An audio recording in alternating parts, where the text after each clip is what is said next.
CBI के अधिकारी ने जितेंद्र जी ने आत्महत्या की थी, उनकी पत्नी हमारे साथ जुड़ गई हैं। मैडम नमस्ते, और हमारी बहुत संवेदनाएं हैं आपके साथ, आपके परिवार के साथ, और बड़ा अफसोस हो रहा है ये पूछते हुए, लेकिन चूंकि आपके पति की मौत पर बड़ी पॉलिटिक्स हो रही है इसलिए ये पूछ रहा हूं कि आपके पति ने आत्महत्या की, उसकी क्या वजह रही, आप लोगों को क्या पता चल पाया है? सर, जहाँ तक मुझे मालूम है, उन्होंने जो है 3-4 महीने से तो जो काम के प्रेशर में थे, तो यही एक ही बात रिपीट करते थे कि सीबीआई का जो है मुझ पर बहुत बर्डन है, काम का प्रेशर है, जिसके कारण जो है वो काम अच्छे से नहीं कर पाते थे अपना, और बस बार-बार एक ही सवाल करते थे कि जैसे बताते भी थे कि मैं जल्दी ही जो है रेजिग्नेशन दे दूँगा अपना, और मेरे से काम नहीं हो पा रहा है मुझसे, और काम का बहुत ज़्यादा प्रेशर था उनके ऊपर। इसके आगे तो मुझे इतना ही बताते थे, जितना हम पूछते थे उनको बार-बार कि क्या आपको प्रॉब्लम है, आप हमसे शेयर कीजिए, तो ज़्यादा नहीं बताते थे। बस इतना ही बताते थे कि सीबीआई का जो है बहुत ज़्यादा वर्क है मुझ पर, ज़्यादा लोड है, तो इस कारण से वो जो है थोड़ा-सा मतलब उनको जैसे धीरे-धीरे जो है वो प्रेशर बनता गया, तो काम जो है वो इतना जितना उनका, क्योंकि सीबीआई का जो है टारगेटेड काम होता है, उनका टाइम बाउंड होता है, कि इतने टाइम के अंदर जो है आपको इतनी फाइल्स निकालनी है। जी तो सर। वर्कलोड उनके ऊपर ज्यादा था, आप ये कह रही हैं? जी, जी, जी। अच्छा मैडम, जो सुसाइड नोट छोड़ा था उन्होंने, उसमें कुछ जिक्र किया था कि किस तरह का प्रेशर था, या क्यों क्यों वो आत्महत्या कर, उस सुसाइड नोट में उन्होंने क्या लिखा था? सर, उसमें तो कुछ नहीं लिखा था, उन्होंने किसी को टारगेटेड नहीं किया है। उसमें सिर्फ I quit, no can body responsible, बस इतना लिखा था, और ज़्यादा नहीं लिखा था उसके बारे में। क्या उन्होंने आपसे कभी शेयर किया कि वो किन मामलों में काम कर रहे हैं? क्या वो दिल्ली के उप मुख्यमंत्री को लेकर जो जांच चल रही है उसमें भी काम जुड़े हुए थे नहीं, क्या? नहीं सर, वो नहीं सर, नहीं, कभी भी वो जो है जैसे सीबीआई के उनके काम के बारे में कभी भी वो जो है घर पर नहीं बताते थे, मतलब एक सीक्रेट रखते थे। जैसे पूछते थे, और इवन जो है कहते थे कि मेरा फ़ोन जो है सर्विलांस पे रहता है। फ़ोन पे भी हमारी कम बात होती थी, ज़्यादा देर बात नहीं करते थे वो। जैसे नॉर्मली थोड़ी देर, 2 मिनट हार्डली, ज़्यादा से ज़्यादा 2 मिनट से ज़्यादा बात नहीं होती थी हमारे साथ, बेटा या मेरे साथ। और मतलब काम से रिलेटेड तो कभी नहीं शेयर करते थे हमारे साथ कि क्या उनको बोझ है, कुछ नहीं, ऐसा कुछ नहीं बताते। अच्छा मैम, एक चीज और बताइए कि अभी आपने भी सुना होगा कि इस पर काफी पॉलिटिक्स भी हो गई, और मनीष सिसोदिया जी ने कहा कि आपके पति उनका केस देख रहे थे इसलिए उन पर प्रेशर था और इसलिए उन्होंने आत्महत्या कर ली। आप तक भी ये बात पहुंची होगी, आपकी इस पर प्रतिक्रिया क्या है? सर, मुझे नहीं पता कि क्या सर्कमस्टांसेस थे। अब इसको राजनीतिक मुद्दा बनाया जा रहा है। मुझे नहीं, मुझे तो ये जानना था कि मतलब वो, मुझे इतना विश्वास था कि वो इतना बड़ा स्टेप नहीं ले सकते थे, जहाँ तक मैं उनको जानती थी। और हमेशा जो है औरों को भी मोटिवेट करते थे, जैसे क्योंकि लीगल साइड से ही थे पहले से ही, तो हमेशा पॉजिटिव थॉट थी उनकी, और हमेशा जो है औरों को भी वो बताते थे कि ऐसा कार्य जो है नहीं करना है कभी भी लाइफ में। ऐसा जो कायरों वाला, डरपोक वाला कार्य नहीं करना है। तो मुझे यही मेरी जो मन में शंका है कि उन्होंने ऐसा क्यों किया? क्योंकि उनके पास हमने ऑप्शन रखी थी, परिवार से उनको जो है फुल सपोर्ट था। मतलब मैं खुद वर्किंग हूँ, मेरी पूरी फैमिली जो है उनको सपोर्ट करती है, उनके ब्रदर मेरे जो ब्रदर इन लॉ हैं, सिस्टर इन लॉ है, तो सारे जो है उनको सपोर्ट करते थे, और मतलब हमने इनको बोला था कि आप घर आ जाइए। तो मुझे ये था कि हम लगा कि वो रिज़ाइन कर देंगे वेरी सून। नहीं कर पाए, वो रीज़न भी मेरे मतलब मन में घूम रहे हैं क्वेश्चन कि क्यों नहीं किया? जब तो इच्छुक थे, जो है मैं जल्दी ही जो है जॉब से क्विट करूँगा, और इससे ज़्यादा तो मुझे नहीं मालूम। ज्योति जी, थोड़ा ये भी बताइए कि क्या कभी उन्होंने इस तरह का कोई जिक्र किया हो कि मुझ पे पॉलिटिकल प्रेशर है, इसको फंसाना है, उसको फंसाना है, ये मैं नहीं कर सकता, ऐसी कोई बात कभी उन्होंने शेयर की हो? सर, मैंने आपको पहले ही बता दिया है कि वो काम से रिलेटेड मेरे साथ कुछ भी जो है, या फैमिली के साथ या फ्रेंड्स के साथ कभी वो जो है शेयर नहीं करते थे। उनके अपने प्रोटोकॉल थे, जो अपने उनके कार्य के प्रति वो जो है अपने कार्य के प्रति फेथफुल थे और ईमानदार थे।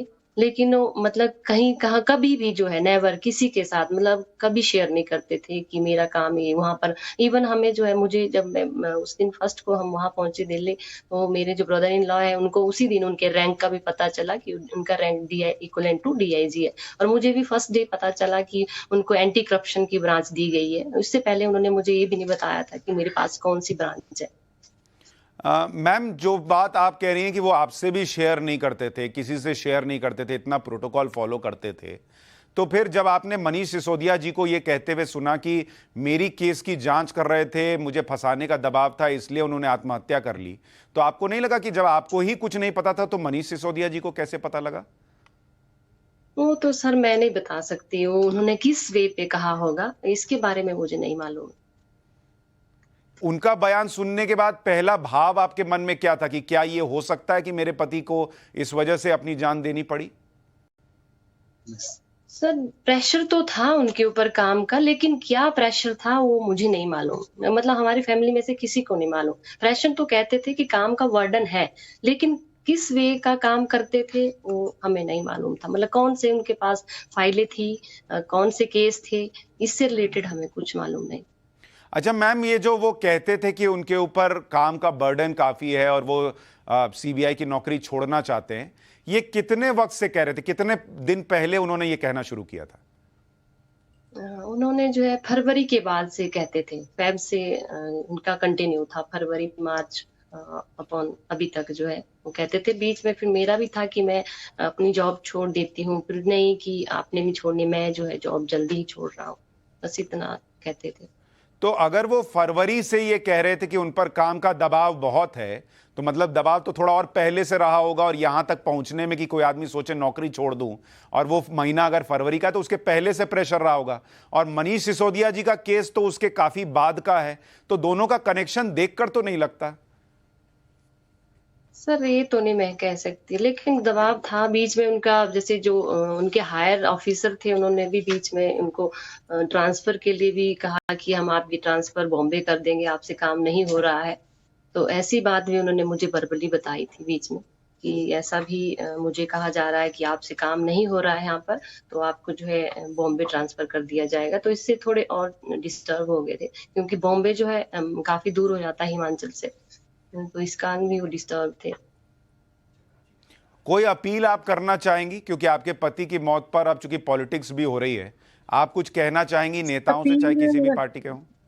अपील करके सर मुझे मेरे पति वापिस तो नहीं मिल जाएंगे। अपील करके जो मैंने खोया है या जो मेरे परिवार को लॉस हुआ है, उसको तो कोई वापिस नहीं कर सकता। कोई जांच अगर आपको लगता हो कि होनी चाहिए? जाँच के बारे में भी मैं कुछ नहीं कर सकती सर। जाँच अब किस लेवल की होती है, आपको भी मीडिया वाले खुद जानते हैं कि कितनी सीबीआई कितनी बड़ी ऑर्गेनाइज़ेशन है, और सीबीआई के प्रति उनका जो एक भाव था, एक फ़ेथफुलनेस थी। अगर यदि ऐसा होता कुछ तो अपने सुसाइड नोट में कुछ लिख जाते। क्योंकि उन्होंने देश के लिए जो है अपनी, जहाँ तक मुझे लगता है मैं कंक्लूड कर पा रही हूँ कि उन्होंने देश के लिए जो है अपनी जान की जो है कुर्बानी दे दी, मतलब सैक्रिफाइस किया अपनी जान के साथ। फैमिली के लिए भी वो, जैसे मैं चाह रही थी कि मैं दिल्ली जाऊँ, लेकिन नहीं, मना करते थे हमेशा, आप नहीं दिल्ली आएँगे। दिल्ली में जो ये हो जाएगा, किडनैपिंग हो जाएगी, फलाना हो जाएगा, ऐसा करते थे। मतलब मुझे आने ही नहीं दिया। जैसे 1 साल उनको वहाँ हो गया था रहते हुए। मैं 1 सितंबर को जो है फर्स्ट टाइम गई हूँ, जब ये इंसिडेंट हुआ तभी। इससे पहले मतलब काफ़ी कोशिश की मैंने कि मैं छुट्टी लेके आ जाती हूँ, तो हमें इनकार करते थे हमेशा कि नहीं आप लोग नहीं आएँगे, दिल्ली नहीं आएँगे। अच्छा, जब वो कहते थे कि मैं नौकरी छोड़ दूंगा, बहुत वर्कलोड है, और फरवरी के महीने से कह रहे थे, और अब हम सितंबर में खड़े हैं, कभी बीच में आपने कहा नहीं कि छोड़ते क्यों नहीं हो, क्यों बार बार कहते हो लेकिन छोड़ नहीं पाते हो? वही सर बोलते थे कि छोड़ दूँगा, छोड़ दूँगा। उन्होंने इवन रेजिग्नेशन भी लिखा हुआ था, 1 अगस्त से लिख के रखा था।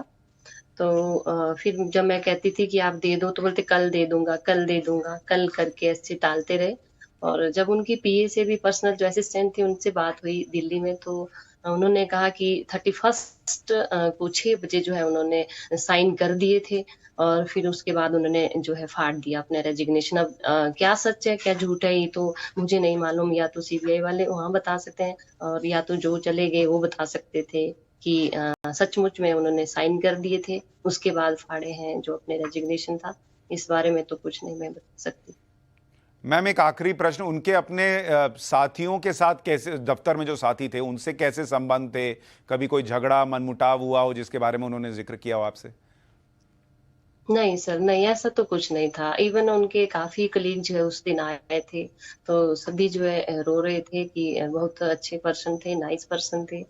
हमेशा जो है औरों की हेल्प करते थे। कई लोग बोल भी रहे थे कि हमने जब भी हमें अपना काम कुछ नहीं आता था, सर ही हमारी हेल्प कर देते थे। ऐसा तो उनका कभी नहीं रहा ऐसा नेचर। 9 साल उन्होंने चंडीगढ़ भी किया है सीबीआई में, तो वहाँ भी वे खुश रहते थे, हैप्पी रहते थे, हेल्दी थे। कभी इवन वो कभी बीमार भी नहीं हुए थे अभी तक, आज तक जो उनका हेल्थ ही था, अभी तक उनको कोई ऐसा नहीं था इश्यू, हेल्थ से इश्यू। ज्योति जी, हमारी संवेदनाएं आपके साथ हैं और मैं अब यही कह सकता हूं कि आज जैसा आप कह रही हैं कि आपके पति तो वापस नहीं आ सकते, लेकिन उन्होंने क्यों ये कदम उठाया, कम से कम ये लोगों को पता चले, आपको पता चले, परिवार को पता चले। और हमने आपको इसलिए इनवाइट किया था कि कम से कम आपसे जब लोग सुनेंगे तो इस पर अगर पॉलिटिक्स हो रही है और गलत पॉलिटिक्स हो रही है तो वो रुकनी चाहिए। किसी की मौत को पॉलिटिक्स में नहीं घसीटा ना जाना चाहिए, ये हमारा मकसद था। आप खुद कह रही हैं कि वो जनवरी फरवरी से जो है वो वर्कलोड का प्रेशर महसूस कर रहे थे, तब से इस्तीफे की बात करते थे। 1 अगस्त को उन्होंने इस्तीफा लिख भी दिया था, लेकिन दिया क्यों नहीं ये समझ में नहीं आता। क्या उनके अंदर चल रहा था ये अभी तक बाहर नहीं आया। बहुत शुक्रिया ज्योति जी हमसे बात करने के लिए आपका। धन्यवाद।